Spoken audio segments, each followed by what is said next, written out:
Alright, that's a nice-ass house. Did I click on the wrong video? No, I did not. That child is walking around with a piggy bank. This is definitely extreme cheapskates. What is up, Freakos and Freakettes, and welcome back to the Arctic. Now, in my last Extreme Cheapskates video, we took a look at a family that was as hillbilly as they come. However, cheapskates, like lizard people, they're transformative, they're shapeshifters, they can blend in wherever and whenever, as we are about to see in this episode. Because even when you are incredibly wealthy, apparently, you can still be an extreme cheapskate. Freakos and Freakettes, Extreme Cheapskates Part 6. Let's get it. We call it rationing. I'm gonna give you guys some cereal, okay? We're gonna give you 14, so tell me when to stop. Ready? Are you kidding me? They have 2 ovens, okay? The husband has a fat watch on his wrist, all right? They have a Mac desktop in their kitchen. But no. That stuff was essential. The way to save money is by rationing the Cheerios of the children. All right, give me a few seconds, okay? I'm gonna do a little bit of behind-the-scenes research and a little bit of behind-the-scenes math. Okay, so I did a little bit of research, I did a little bit of math, and 14 Cheerios is roughly 4.2 calories. And a toddler is supposed to get anywhere between 1,000 to 1,400 calories a day. Unless she's serving her children a whole-ass horse for dinner, they're probably malnourished. There is a fine line between being a cheapskate... There is a fine line between being a cheapskate and child endangerment. And remember, you need to eat all your Cheerios, or next time you only get 12.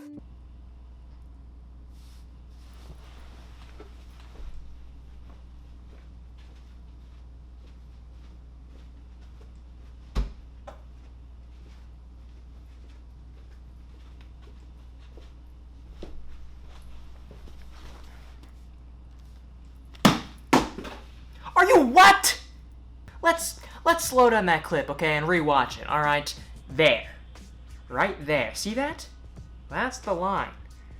And she is crossing it in stride.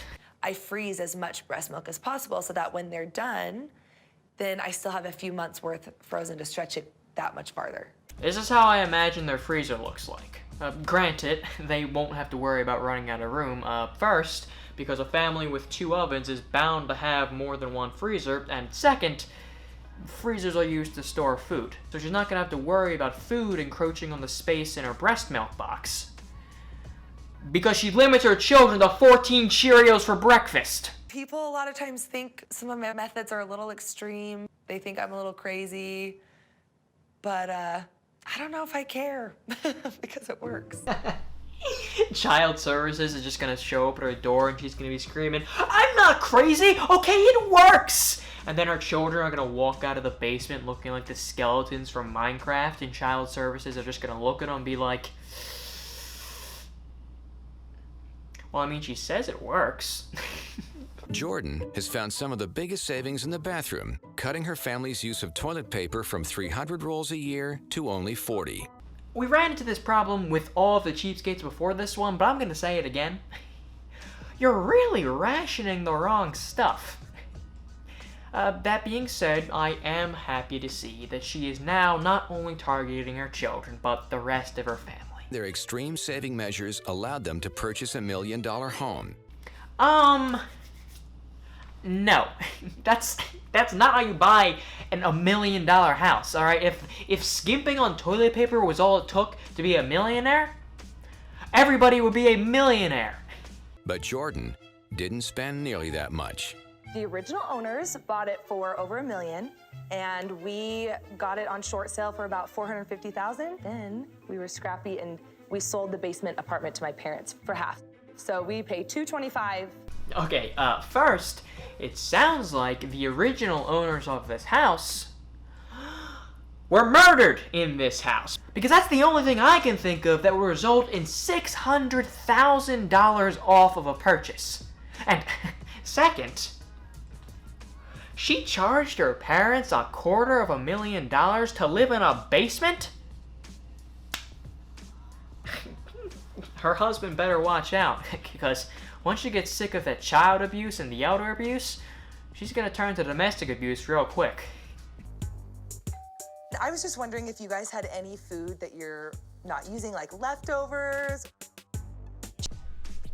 That is the face of reason. If somebody knocked on my door, right, and they asked for a food donation, I would ask them, oh, for what charity? And then when they said, oh, it's not for a charity, it's just for me. I live in that $1 million house down the street.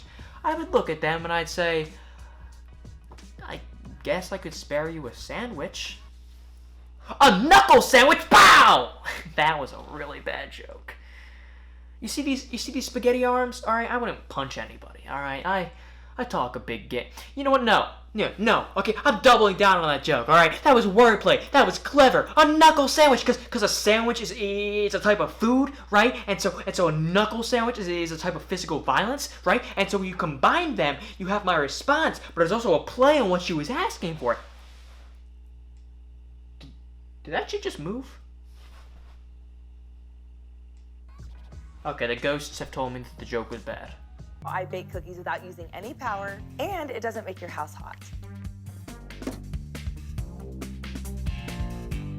With the car temperature at 160 degrees, she's finished baking for free in 2 hours. Alright, as much as it pains me to say, that works.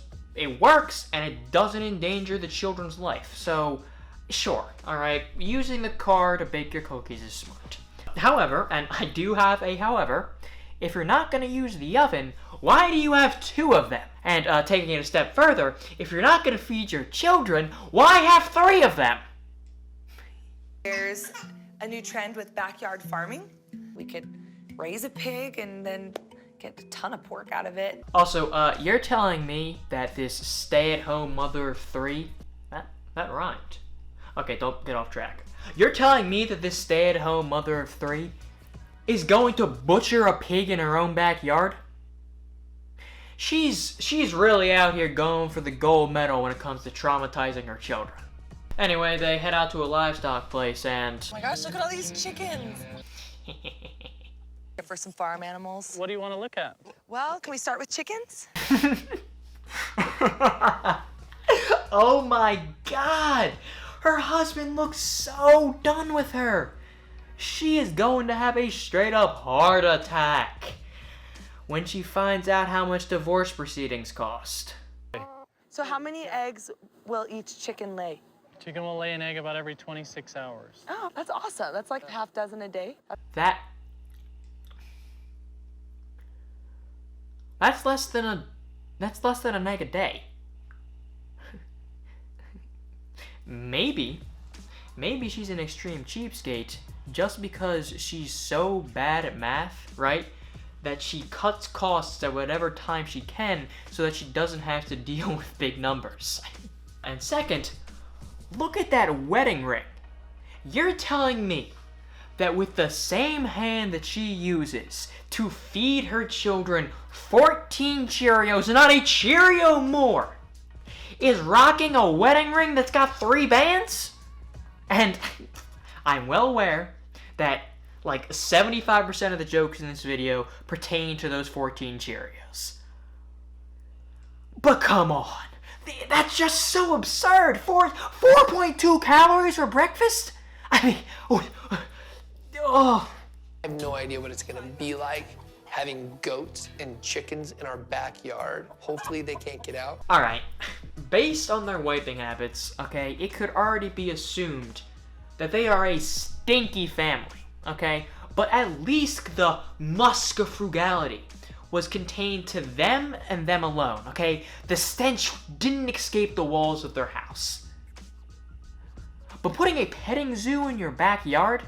Oh, now that's just not fair, okay? Because before, being cheap wasn't bothering the people around you, but now your neighbors have to walk outside every morning, and instead of smelling the roses and smelling the grass and the flowers and hearing the birds chirp, what they're gonna do is they're gonna walk outside, they're gonna hear goats, and then they're gonna smell the smell of what can only be described as unwashed taint. Forgoes and forgets, that's pretty much where this episode ends, so I'm gonna end the video here too. I hope you enjoyed watching, and I hope that you do not smell like unwashed taint. Until next weekend.